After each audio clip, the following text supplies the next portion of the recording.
And starting off with our top story this hour, traders and residents in the shacks directly opposite the NEMA residence of President Nana Akufo-Addo have begun vacating the area, which has been declared a security zone. Now, there was evidence of some transported kiosks from the slum-like area, while some containers in the area had for sale signs on them.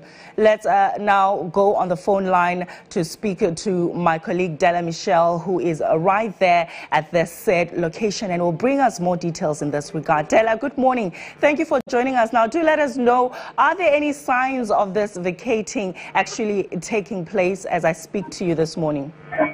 Well, good morning, Laracho. As you speak, yes, most of the residents here are vacating. Some have brought out their properties and it's under a canopy just for shade. There is a mechanic around here, fixing shop, and he's also moving some of the cars out of the yard and selling her container. Up to now, she's not had any buyer yet, and Friday coming, she has no option than to move. So basically, everybody's going about their normal activities here. Those who will be working to wrap up are doing that. Residents who have to bring out their properties are also doing that. So there's a lot of activities going on here. And some containers have been taken away. As of yesterday, 2 containers left this yard and right opposite the president's residence at Nima. 2 containers have been lifted from here. The owners have taken it to their new location. So pretty much it's a busy day here. Everybody's going around their usual duties. Those who are parking are parking. Those who are working, adding finishing touches to their work are also doing that. Della, I'm just a little bit curious, with this activity happening, how is the mood and the faces of the people like while this is happening? Most of them obviously are not happy to be vacating, but I just want to find out from you what the mood is like. Have you observed any body language from them, just the atmosphere around? Well, when we got here, Larato, most of them didn't want to speak to us, saying that they are not in the mood to speak to any media person, any media house at all. So they were proving difficult in granting us an interview. Some of them are crying. Some mother I saw here with the children, she's crying. I asked her where she's going. She just broke down in tears, saying she still has not found a place to go. Even some of the men here are worried. So even though they are going about their activities, everybody is worried. It's a slow day, even though it looks very busy. Everybody is having that moment where they don't want to speak to anyone. They're thinking of themselves. Some are crying. Some are just sitting down with their heads bowed down, just thinking of their next alternative. Thank you very much, Della, for that update. That was Della Michelle, my colleague, who was just giving us a feedback as to the evacuation actually happening right there and what the mood of the activity is altogether. Now, still on the same matter, government has denied media reports that it did not give adequate notice to neighbor shops around the President Nima's residence. Now, a statement signed by the Information Minister indicated adequate compensation has been paid to the affected shop owners from the residents' personal account. Here are excerpts of the statement. Prior to Nana Addo Dankwa Akufo-Addo becoming President of the Republic, there was a taxi rank, an artisanal shop and traders operating in front of his house. After being declared winner of the 2016 election and before the president swearing in on 7th January 2017, the taxi drivers, on their own volition, moved their operations away from the president's residence, realizing the implication of the operations for the security and safety of the president. In view of the security implication of the operations of the traders and artisans, national security proceeded to engage with them and compensation packages of varied sums were agreed on. President Akufo-Addo has taken the view that the national purse should not be burdened on a matter such as this and has gone on to pay their compensations from his personal resources. A group of artisans describing themselves as the junior masters who were not beneficiaries of the initial compensation in a letter to President Akufo-Addo dated 25th February 2018 appealed to the president to be included in the compensation package, a request to which the president has accepted. It is important to note that extensive consultations were undertaken between the Office of the President, National Security, and the traders and artisans before the implementations of this decision. It is completely false that only a week's notice was given to the traders and artisans to move from their current location. Indeed, the leadership of the artisans and traders requested for a 6-week grace period from national security beginning from the last week of January 2018 to enable them move. Clearly, this request has been met. The national security is continuing with the engagement process in order to ensure that their movement is done in a manner that accommodates their welfare as citizens of Ghana.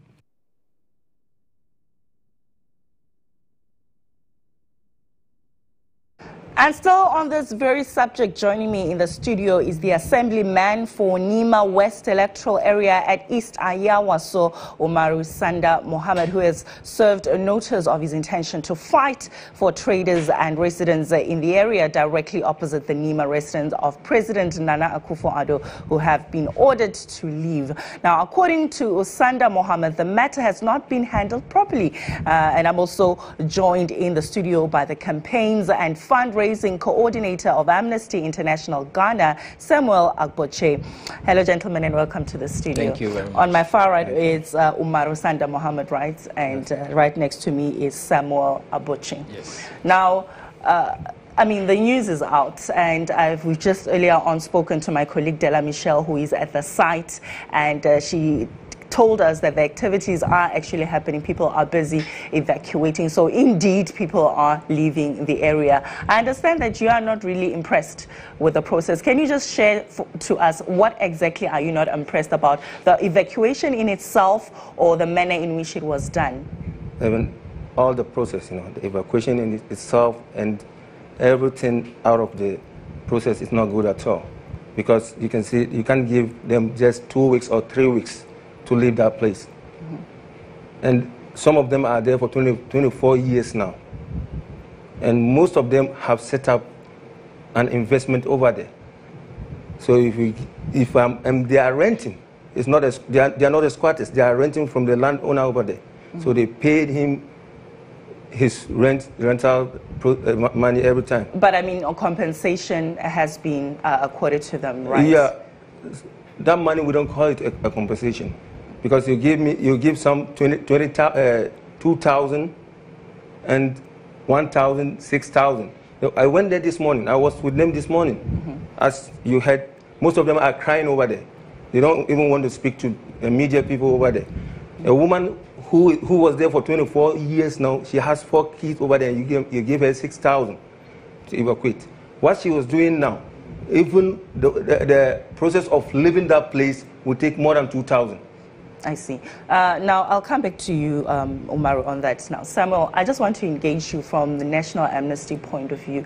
What is your take on this whole process? Are you guys satisfied with the evacuation on grounds of security around the area? And secondly, are you also satisfied with the response from the Information Minister that enough notice was served and also that compensation has been made? Well, these informations from the Information Minister and what he has provided needed to be put to straight proof by, just opposing that with what the victims are saying. I'm just coming from where the victims are and I spoke with them, and what they are saying does not correspond with what the minister is saying.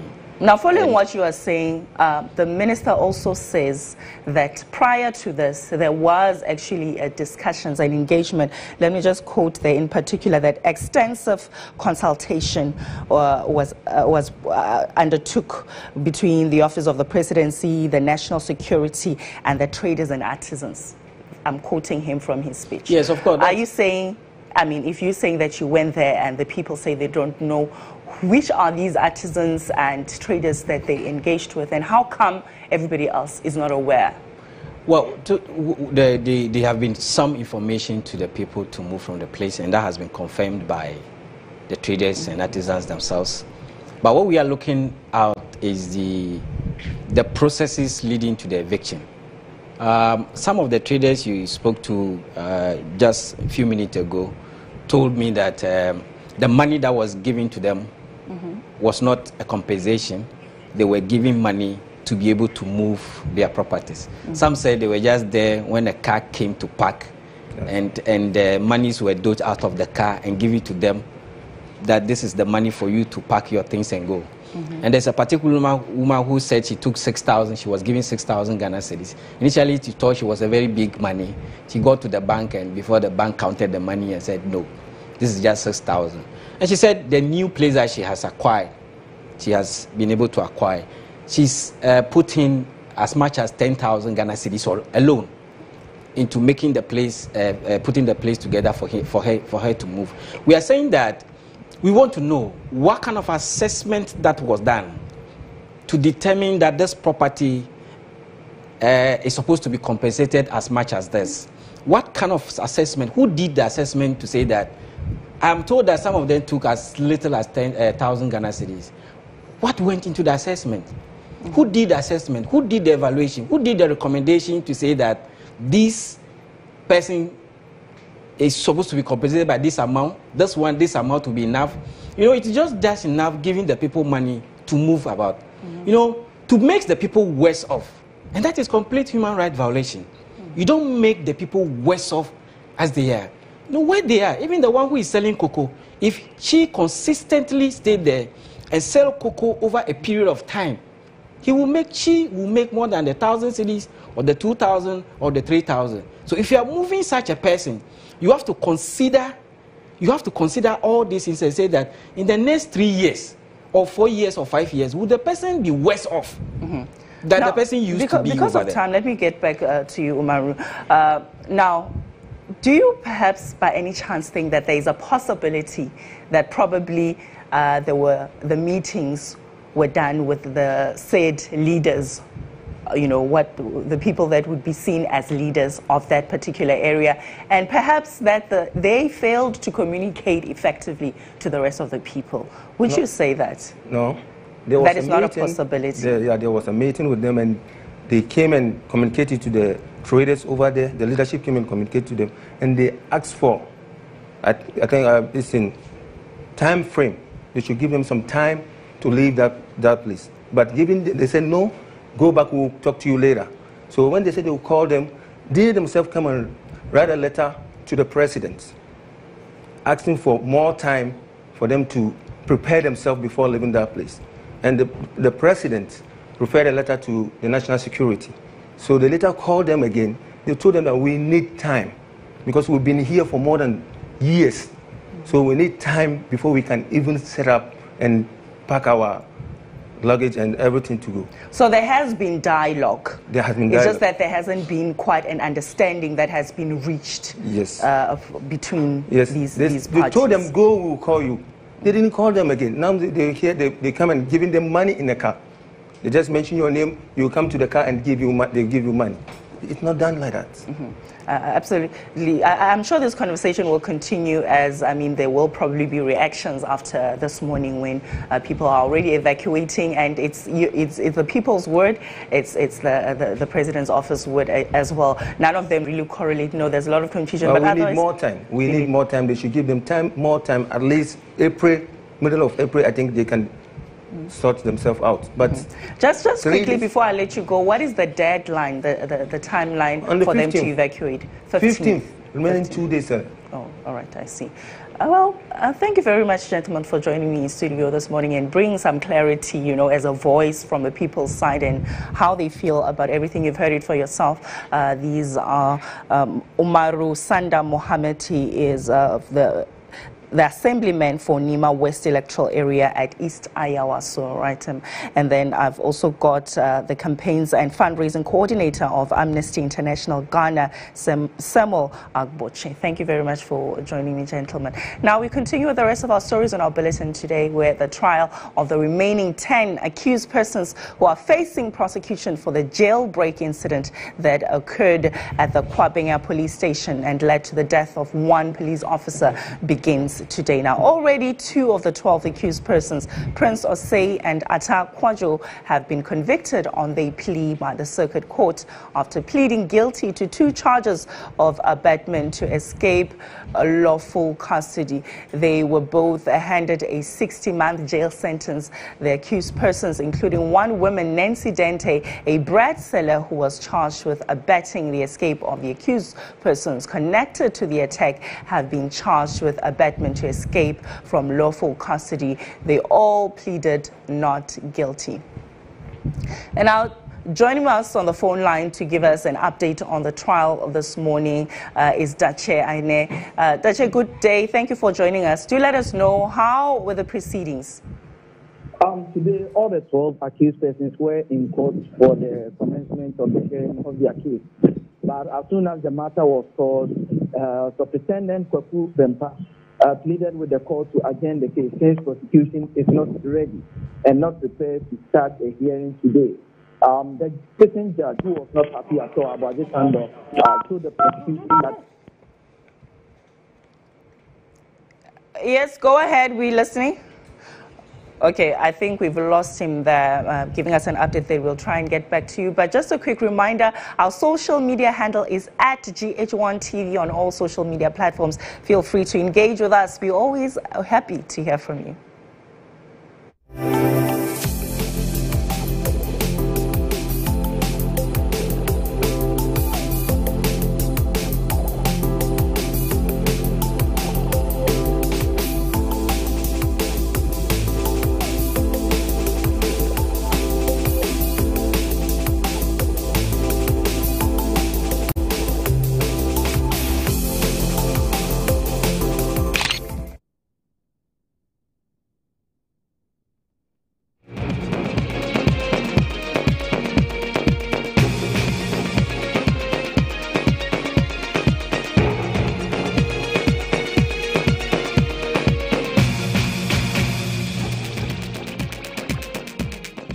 Welcome back, and if you're just tuning in, you're watching Newsroom right here on GHOne TV. Just before our short break, we were still talking to Dache Hene there to give us an update on the trial this morning. Dache Hene has now joined us again on the phone line. Please do go ahead. We are listening.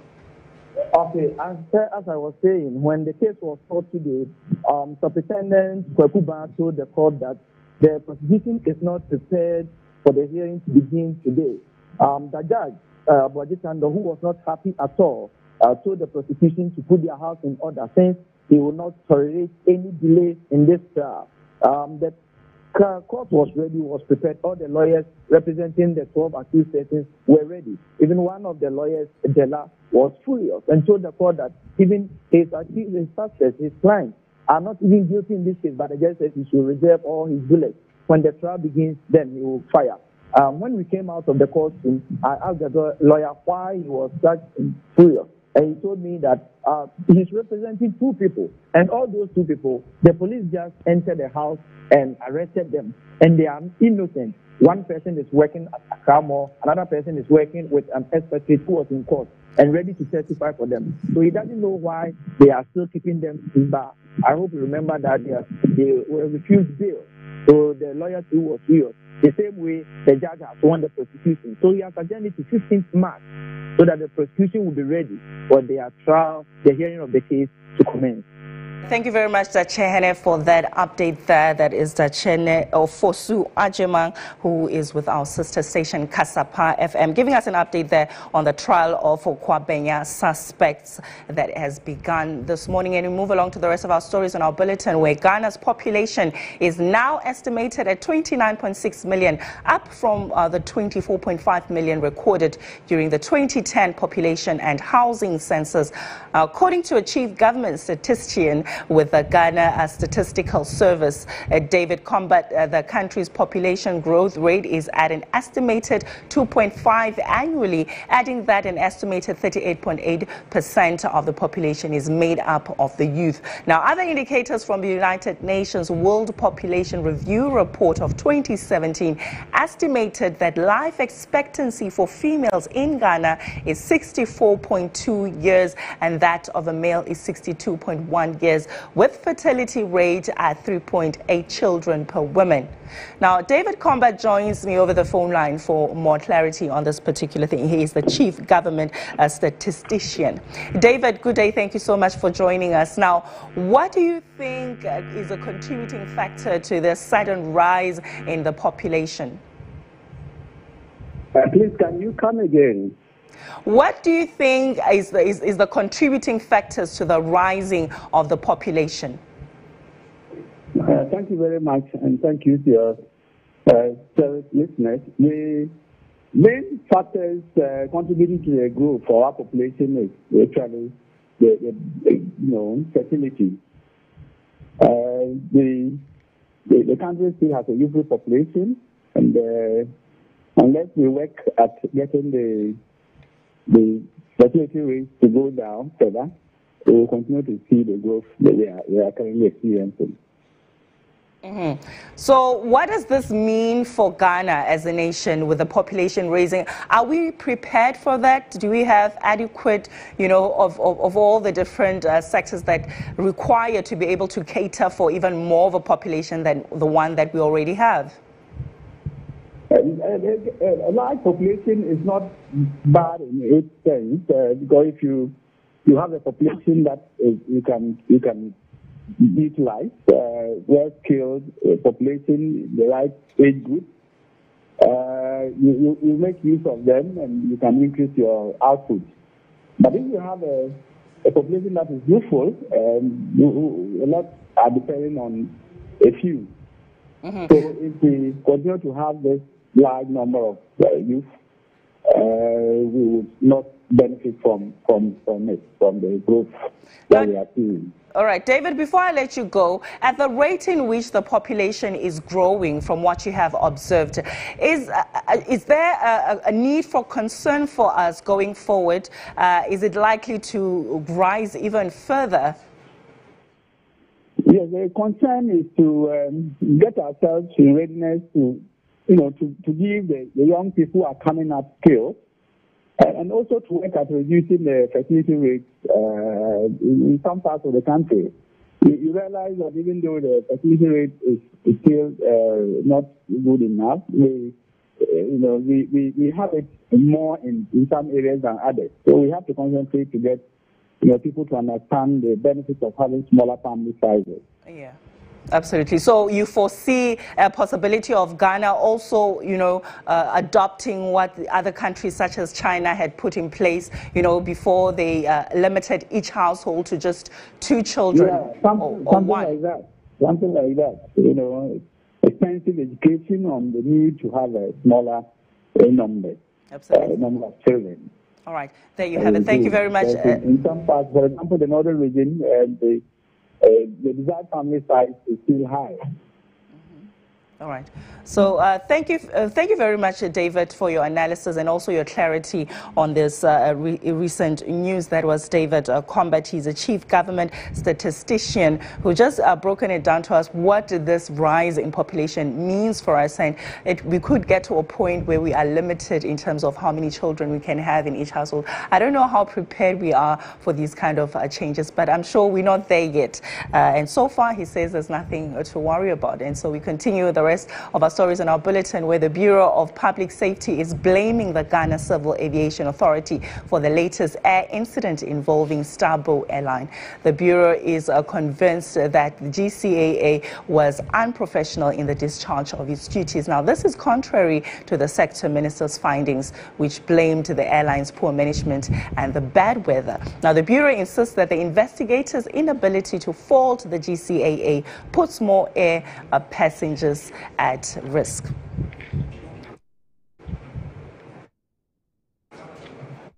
And so we have, a studio interview to give us more light exactly as to this incident that took place. Welcome, Sam. Thank you so much for joining us. Now, just to give us more clarity on this particular issue, Dr. Isaka Yakubu Akparibo, you're a technical advocate, Aviation Affairs Bureau of Public Safety. Oh. Now, from your expertise, in your press statement, you stated in paragraph 2 that we find it extremely worrying that investigators, having established evidential and unambiguous violation on the part of the GCAA, still went ahead to fault only STARBOW in the flight crew without any recommendation whatsoever for the regulator, that is the GCAA.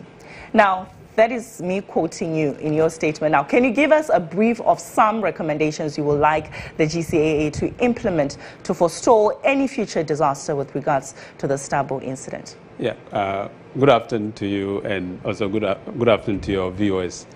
Just some few factual corrections. I'm a member of the Aerospace Medical Association. I'm an aerospace medicine physician. I did not issue that statement. I only consult for the Bureau of Public Safety. All right. Yeah. Fair enough. Yeah. So, are you in the capacity to answer with regards to the statement? Yes, please. Then go ahead, sir. I'm in that capacity to answer. So, we actually want some transformation in the aviation industry in Ghana. We want the skies to be safe for all of us who fly domestic, and that is why I'm here. So the accident, when you look at the accident report, there are like several events that led to the accident, but the final conclusion was only like it was only 2 actors that were mentioned, that is the operator and then the crew. So you look at it, and then as we mentioned, there was like an air directive that was issued by EASA. So Ghana Civil Aviation Authority was supposed to implement that air directive. And then somewhere along the line that slipped, and then this accident resulted. So what moving forward, we want the Ghana Civil Aviation Authority to like have an audit of their systems and then make sure that this doesn't happen again. And then we also want Parliament to like enact a law. Air accident investigations normally is just to find causes and then prevent further occurrences. So one Parliament to pass a law setting up a body that will investigate air incidents instead of always waiting for it to happen, and then an ad hoc committee is formed by the minister. So we need an independent body to do that. The second thing, to looking at the report, the emergency response was very poor. And in crash landings, the first responders actually make a difference in passenger survival. So we also want retraining of the airport first responders. They should know how the standard operation procedures as by international standards are. So that is what I think should happen moving forward. And now, still on your statement again, now you accused the GCAA of not adhering to international practices with regards to the seats of the pilot and co-pilots. What is the international best practice with regards to this particular situation? Yeah, we didn't say they did not adhere to international standards. What we said was they did not implement the directive. So what happened was that the particular aircraft that was involved in the accident, there was a problem with the pilot and co-pilot seats. And then that problem was found by the European Aviation Safety Agency, EASA, and they issued an airworthiness directive worldwide for everybody to pick it up. So our civil aviation picked it up, but the implementation of that directive did not happen. And although EASA also gave like a period in which it should be implemented, that is until December 2018. But then when the civil aviation noticed that they should have ensured that the airworthiness, the seat was fixed. And I believe that if the seat was fixed, this accident would not have occurred. Because the weather that day is not, personally don't think, as an expert, doesn't think the weather contributed much to the accident. It's the seat that actually caused the problem. How safe is the Ghanaian airspace, and what measures must be instituted to ensure that it's safe for air travel? Yeah, generally air travel is safe. Air travel is the safest mode of transport in the world. You are likely to be knocked down riding a bicycle in Accra than killed in an accident, in an aircraft accident. So I think that our airspace is pretty much safe for now. But then as we seek to expand our aviation industry, we have new airports coming up in Ho, and then I think Cape Coast in the central region and Wa in the upper west region. So as traffic flow increases, then there will be incidents, and that is why we are speaking up for standard procedures to be adhered to. All right, thank you very much, Doctor, for joining us and analyzing for us exactly what this incident meant and also how best we can make sure that our airspace in Ghana it's safe for travel. That is Dr. Isaka Yakubu Akparibo is the Technical Advocate, Aviation Affairs Bureau of Public Safety. Thank you very much once again for that. And we continue with the rest of our stories on our bulletin this hour with two of the most busy intersections in Accra have no functioning traffic lights. Now, a situation road users say can cause serious fatalities if the problem is not addressed. A report by Caroline Ajabenu awaits for you. This is Dansoman Junction, popularly known as Hansonic, one of the busiest roads in Accra. It stretches to several business communities like Weja, Kaneshi, Kaswa, Winneba in the central region. The problem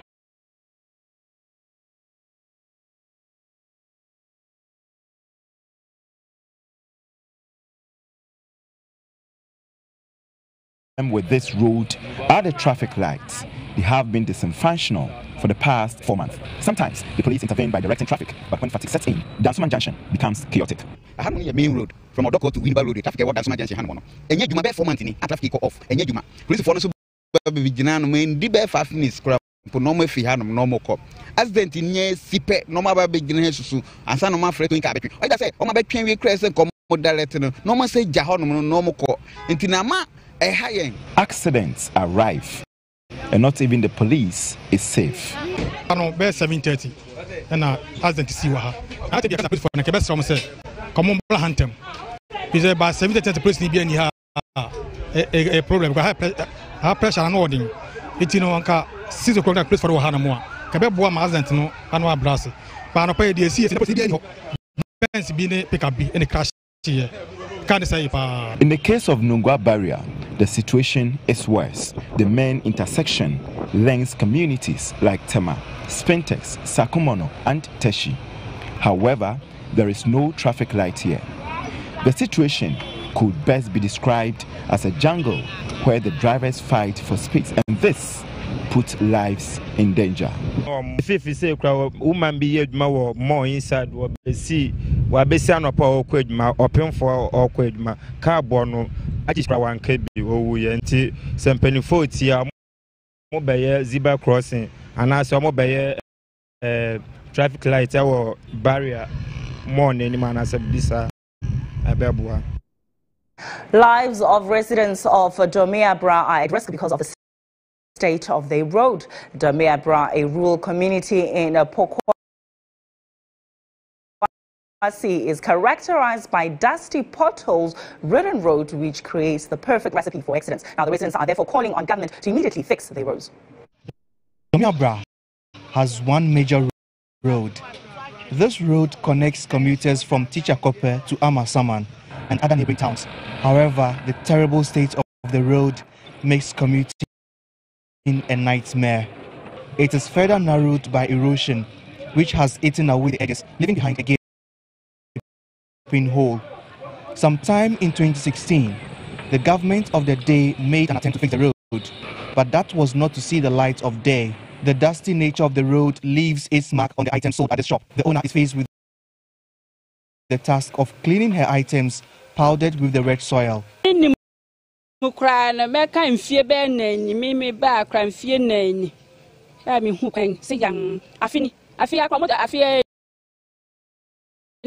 No more de machine be good to chaso. See so more baby. I feel a to a berry, mujas, cry, machine for my one say you wouldn't grab him. Quite one see a jar one and foot to Enna. Bad road is not the only headache of this community. Domeabra has no potable water source. Villagers rely on a borehole and this small stream called Insakina. The bigger your household, the harder it is to have access to water.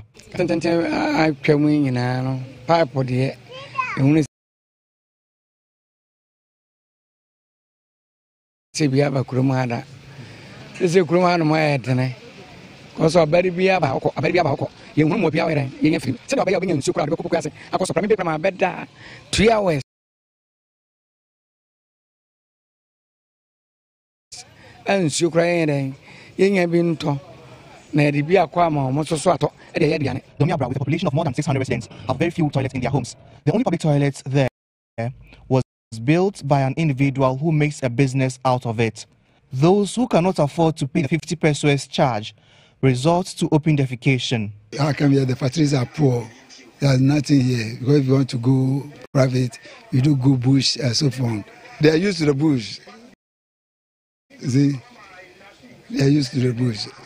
And then some people are coming, some people are going to bush. When push comes to shove, members of this community, Domia, will choose to boycott the 2020 elections if government fails to come to their aid.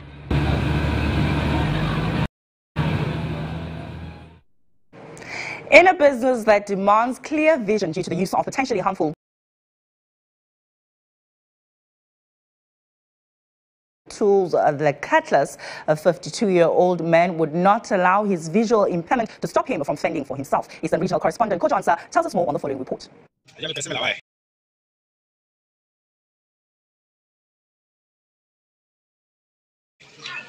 I call him the Ikwapim Wonder Blind Coconut Seller. 52-year-old Nyadukwesi Samuel is visually impaired but has defied the odds to make a living for himself. A business which involves the use of sharp cutlasses demands precision to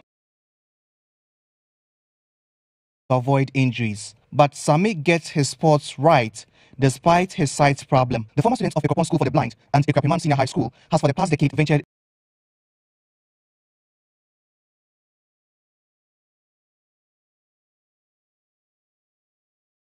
into coconut selling business to take care of his wife and 7 children. He does not only sell the coconut fruits, he claims to harvest the fruits himself. Beginning, when I started this way, I was going to buy the coconut from the adults.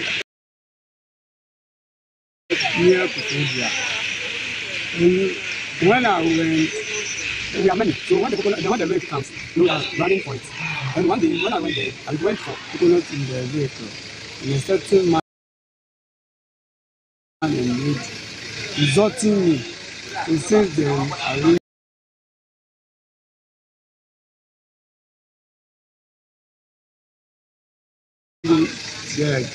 He tells GHOne News his disability gives him competitive advantage. Many consumers prefer to buy from him out of sympathy. That, he says, is booming his business. People are interested for being as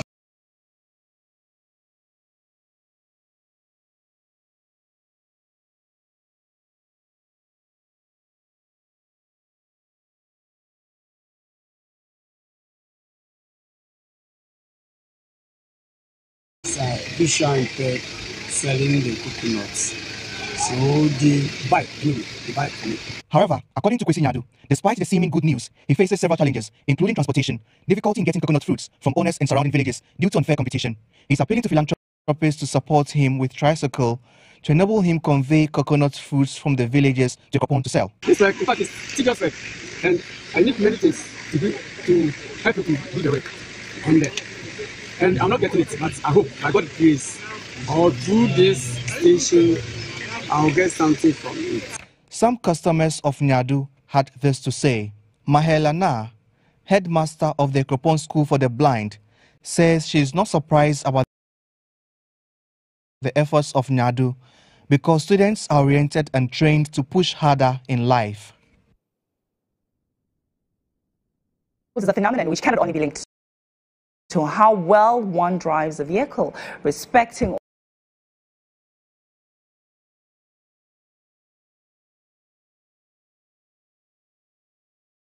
all traffic regulations and road signs, but largely the condition in which the vehicle is before hitting the road. It is thus worrying that most of the buses used for commercial purposes, also known as a trotro, are not roadworthy and pose immense discomfort to passengers who have no other alternatives. Now, Nabil Ahmed Rufai brings us more of the following report.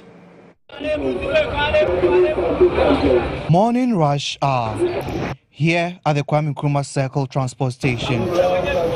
Passengers eagerly rushed to pick a bus to their workplaces and other destinations. One thing caught my attention: the rickety buses that move from the station to Kolebu. Car no yet simua, my huntoye, a board the mu, sit no way, intimate and relax work. Titanos and qua, where Ubeboka. Ghana hano aye ye wo chire kakra ntino nama yefone sa because obi ani ho ana okuta car no abefo car we so okuta wa car obi sisi na kama na watrem. These buses, as I later learned, are called 508, a name given by the manufacturers, the German automobile company, decades ago, continue to ply our roads despite several campaigns to get rid of them. Driver of one of the buses, Alhaji Ibrahim, says although passengers complain about the condition of the buses, it is his only means of income. He, however, agrees to the GPRT's directive for the buses to be rid of. When we remove it, sometimes it can help us. Because now if you are loading, they don't want to enter the car. They say the car is big. I'm in one of the buses heading to Kolebu. Now, you can see how the people are seated in this particular bus. It's quite uncomfortable sitting in this particular bus. But that's not just the problem. We are hoping that you don't get your shirt or your dress torn by the time you get to your destination. On the roads in the capital Accra, many vehicles are not in shape. They emit thick black smoke from their exhaust pipes, and these fumes are inhaled by motorists, passengers and pedestrians daily. According to a report published by the World Bank and the Institute for Health Metrics and Evaluation, in 2013, over 17,000 people died in Ghana due to air pollution. A study by the World Health Organization also indicates that car exhausts are among pollutants which, when inhaled by people, can result in cancer. The fumes that come out of these vehicles on a daily basis do not only pose health risks to us, but largely contribute to global warming. And these rickety vehicles undoubtedly compound the problem. A mechanic, Paul, explains the factors that contribute to the thick black smoke which comes out of the exhaust of vehicles. For the engine, if the rain's weak, it makes the smoke come. If the oil, the dark, maybe like this car. If you put new oil, like 3-4 months, you come out that one, put another one. If not that, the engine will may go weak. If the engine weak, that oil go kill the rains. That's why the smoke come. Because something here we call like thermostat or something like that. That thing may cause the black smoke. Not also the engine die or so that thing will cause the smoke, that black smoke. But the dangers these fumes pose to our health and its contribution to global warming is a situation not given much attention by authorities at the Environmental Protection Agency and government. Although Ghana is a signatory to the Paris Agreement in combating climate change, there is no clear-cut-out plan to control the emissions from rickety vehicles that ply our roads daily, and citizens will continue dying slowly until authorities act fast. The GPRTU's directive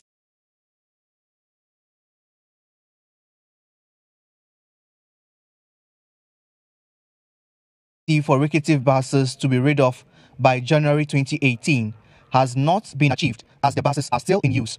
Nabil Ahmed Rufai, GHOne News. And as the highways and principal streets continue to embrace more cars, so does the road get awash with overage cars to augment the public transport business in the nation's capital of about 1 million population and its regular commuters. However, the city of Accra faces a significant challenge of rickety commercial vehicles, which transport majority of the commuters. Now, the situation which obviously threatens the safety of the passengers has reached a heightened level of desperation for commuters who want a solution. GHOne News' Joshua Era has more on the story. Whereas in cities in other countries, the key means of transport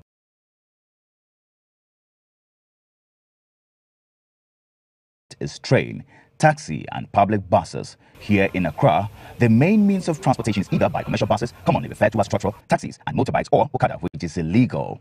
It is estimated that about 40% of the private and public vehicles which ply our roads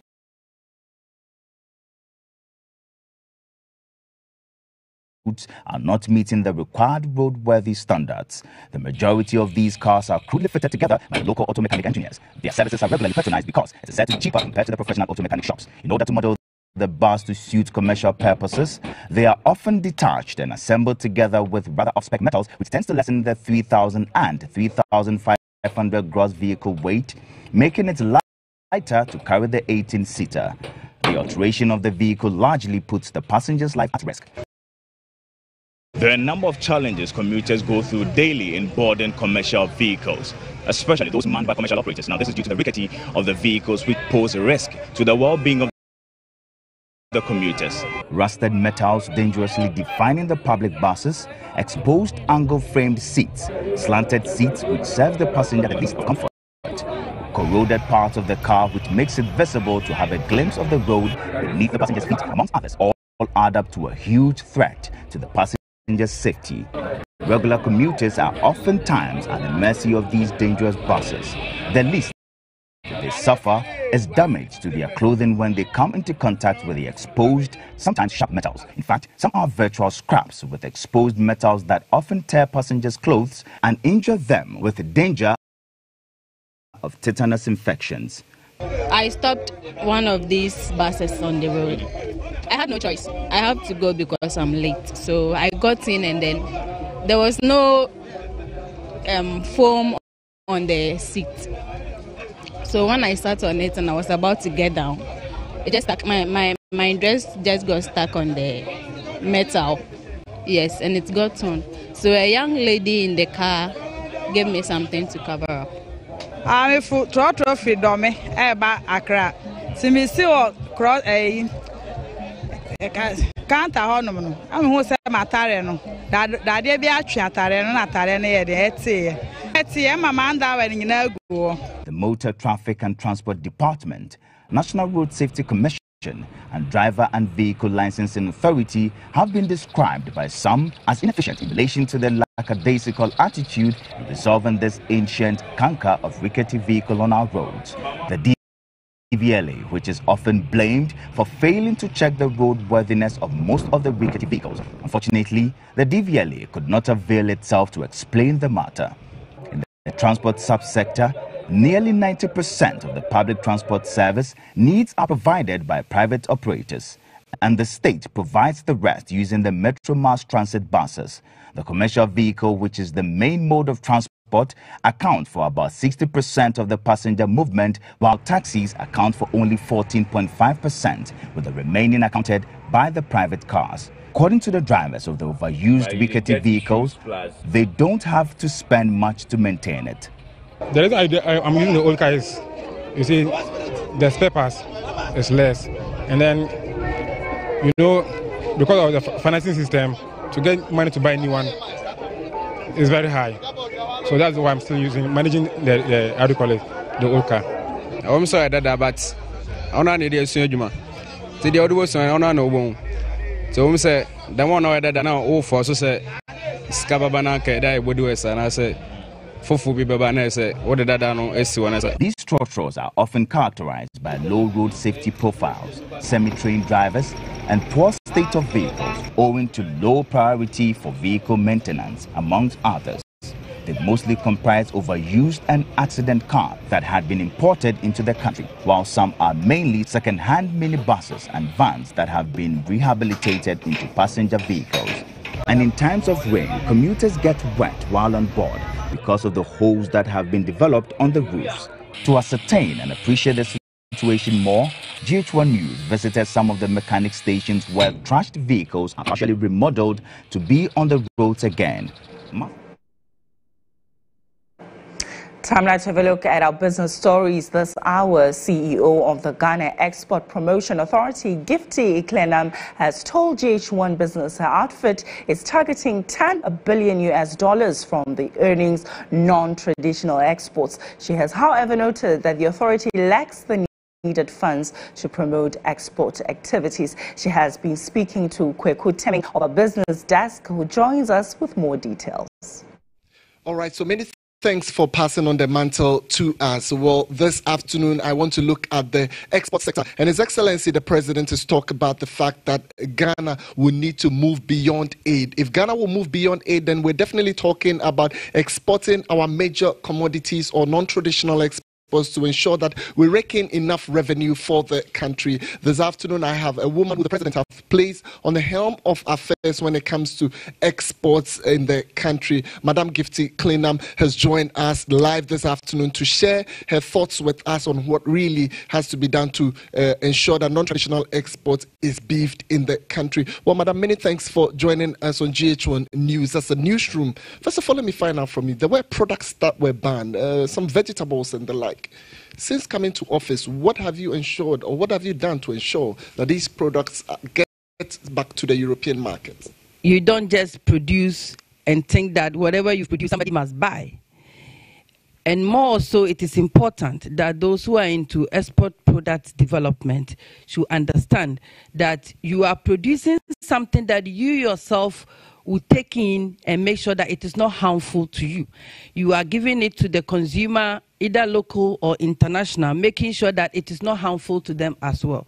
Some of the chemicals they apply, and they overuse it. In terms of the weedicide, they don't even use the right weedicide. Sometimes they go in for certain kind of chemicals, and it end up affecting everybody. So this time around, what you produce is our concern. So if you hear us talk about we are involved in the productivity, we cannot just go out there marketing what we don't know the source of production. So we are selecting few people who are going to go into the vegetable production so that we can have direct control over what they produce. They can have outgrowers, and these outgrowers are under their umbrella. And so they monitor the kind of chemicals they apply at the farm gate, and so that they will outsource that vegetables for export. It is not a wholesale for everybody.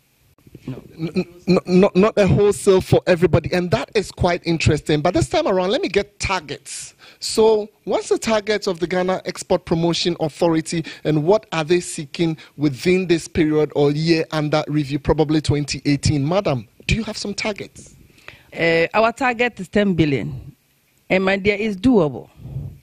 Looking at our non-traditional exports, if you want to target, like I have set 40% of the 10 billion to the cashew industry.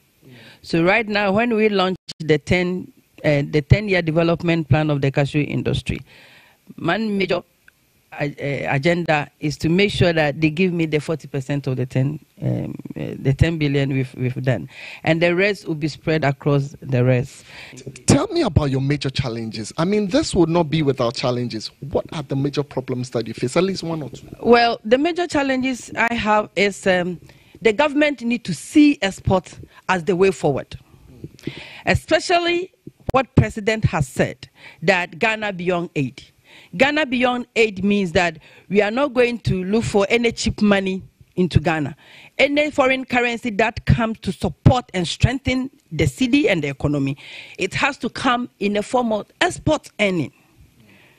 And therefore, much attention has to be given to exports.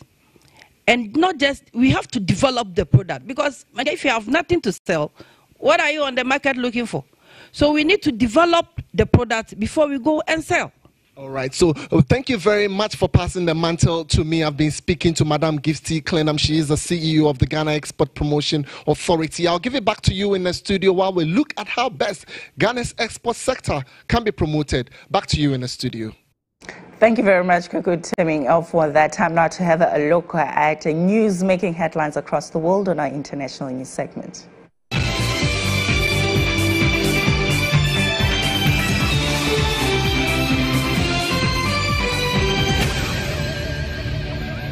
Ethiopian military has opened an investigation after 9 civilians were killed and 12 others injured during an operation against rebels in Moyale border town with Kenya. Several soldiers have been suspended over the incident, the military said. The Ethiopian news agency said the soldiers were deployed to the town in the Oromia region to pursue Oromo Liberation Front fighters who had crossed into Ethiopia from 3 locations. OLF is a secessionist group which the government has branded a terrorist organization. Ethiopia has been experiencing anti-government protests since 2016, mostly in the Oromia and Amhara region, where residents say they have been marginalized. Ethiopia's parliament voted in February to impose a 6-month nationwide state of emergency. A plane has crashed at Tribhuvan International Airport in Nepal's capital, Kathmandu. Officials say the plane, operated by US Bangla, a Bangladeshi airline, veered off the runway while landing on Monday, causing a blaze that firefighters have been tackling. About 67 people were thought to be on board. A number of people have been injured, Nepal's police spokesperson reports. The plane was identified in local media as S2AGU, a Bombardier-8 Q400, but this has not been officially confirmed. Time now to have a look at our sports stories.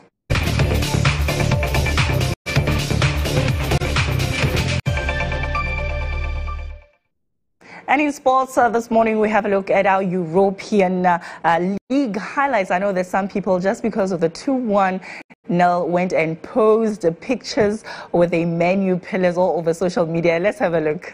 Well, it's an excellent flick on by Lukaku. And here's Rashford on his right foot. Rashford!